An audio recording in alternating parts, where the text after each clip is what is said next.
So if you look at this fake Van Eyck, you can see that the painter in the middle is Mickey Mouse. The insurance is for around 800,000 euros. So this is the new Mickey? That's it's really something. It's a historical it's moment. It's really something. Se vi interessa, stiamo prendendo le mail. If you're interested, we'll send you a catalog, 360 pages.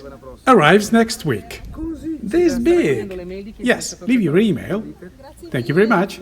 Thank you. Ciao, ciao. Why this castle? It's very easy. The fact is that Walt Disney was a fond fan of Middle Age, and this castle is from the 11th century. So this was the right place to host a dream, and the dream come true as Mickey Mouse. That was dreamt by a man that was really great fan of this pastime. And we also have a wonderful Minnie Mouse that's the host of this exhibition. If you follow me, I can show you. Yes, please. Let's go. Thank you. This is Minnie Mouse. She's not the owner of the castle, but she is the one ruling the place. A collectible. Yes, it's a very hard to find collectible made of plaster and painted. It was made for Disney shops. And she's dressed as the princess of the olden days. That was this cartoon. It's one of the best cartoons ever. And the story is about Mickey conquering the heart of Minnie Mouse and getting married to her. We are now used to the pop-up books. The pop-up books that come out that are all cut out. Well, actually, they did not exist until one day this publisher, that's the Ribbon publisher, decided with Walt Disney to make a very special thing. So to make an animated book, which was a fantastic thing that didn't exist before. So they made two of them with Mickey and Minnie, and the third book was exactly this one. That was the book about the olden days. This exhibition is all made of original stuff, some 300 pieces. The insurance is for around 800,000 euros. It's all original.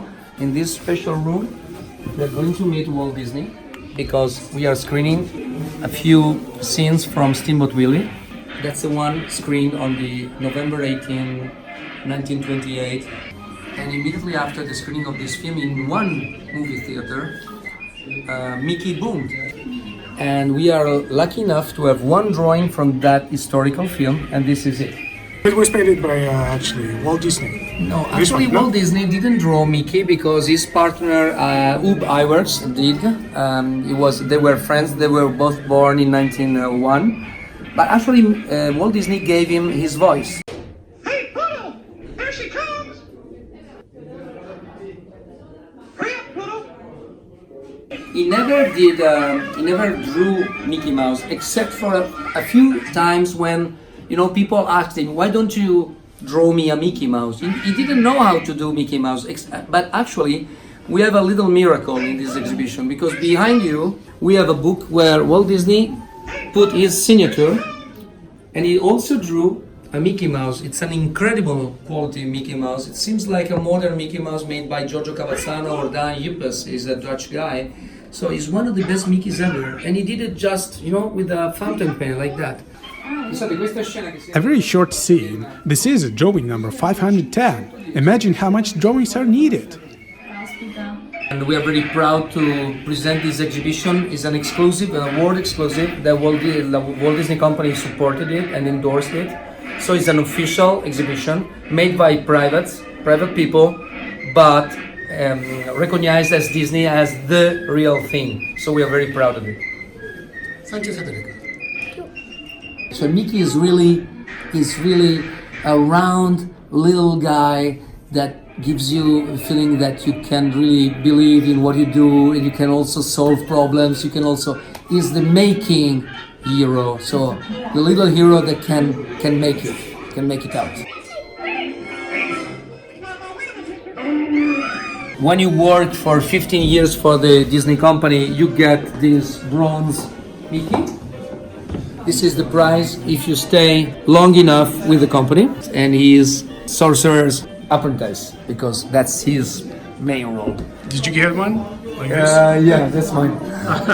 Mickey is also mainly, I would say, an aesthetic experience. It's always so nice to look at, and that's a secret. It's not so easy to draw Mickey, and this is possible only if you study art, if you are well prepared, and your art is well trained. Let's see.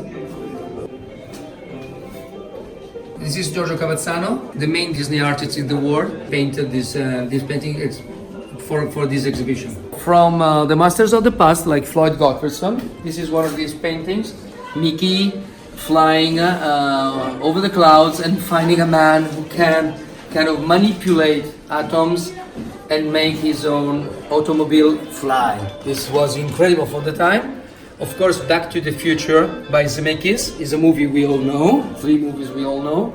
The idea was taken from this 1936 story.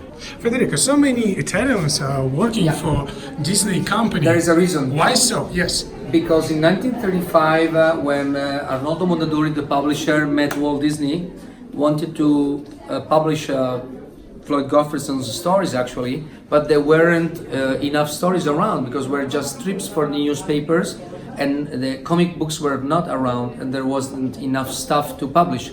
So he asked Disney a special permission to draw in Italy original stories with Disney characters. And Walt Disney incredibly said he relied very much on this Mondadori publisher. This guy was very convincing guy. And Walt Disney said, yes, why not? I'll sing it.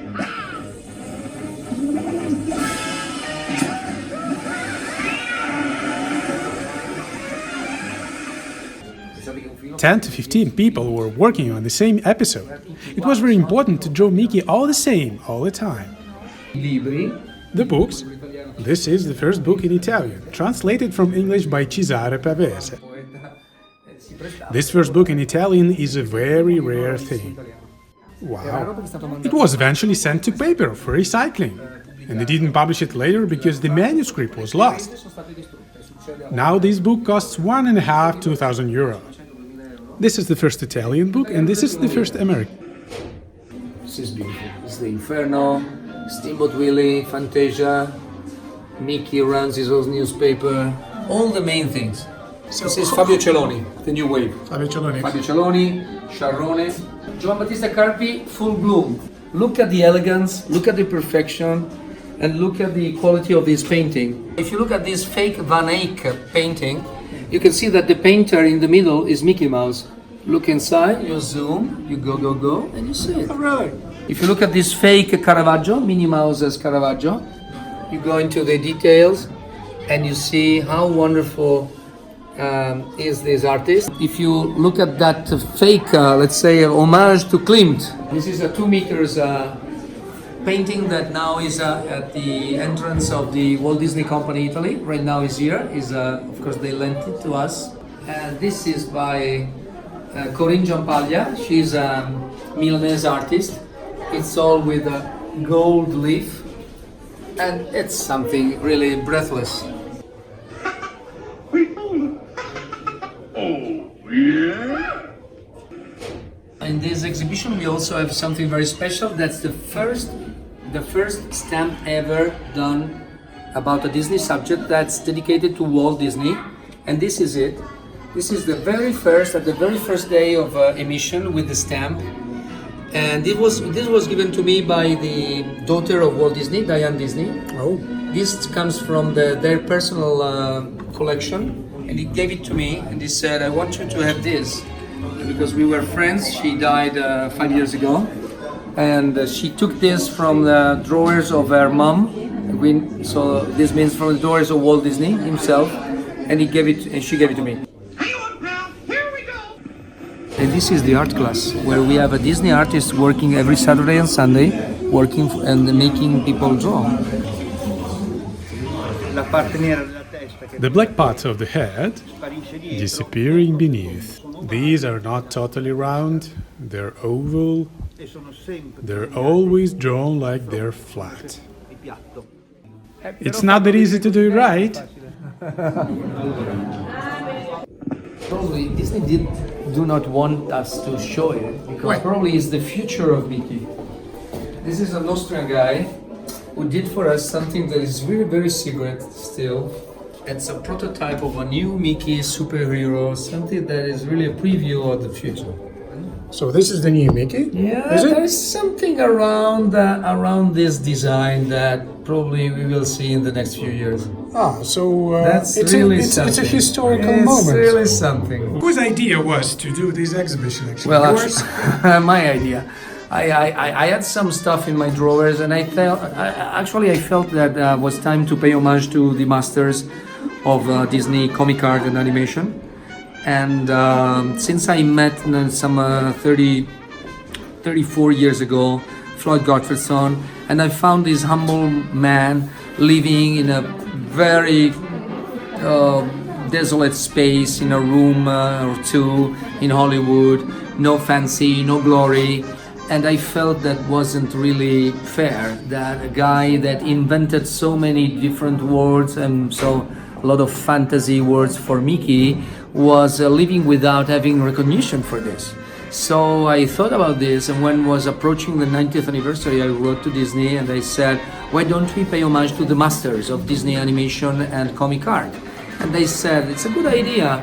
Leave it on the table and we'll talk about that. Eventually they called me and they said, you know what, we read it and we feel like this idea could be the official homage to Mickey's 90th anniversary. And I said, okay, let's do it. So we found this fantastic city that was available and they had this custom. They said, bring it here. 3 months, 13 weeks. And a lot of fun, a lot of people coming in and thanking us for reviving the dream. It's our dream. It's a fantasy dream, and I hope also that you like it.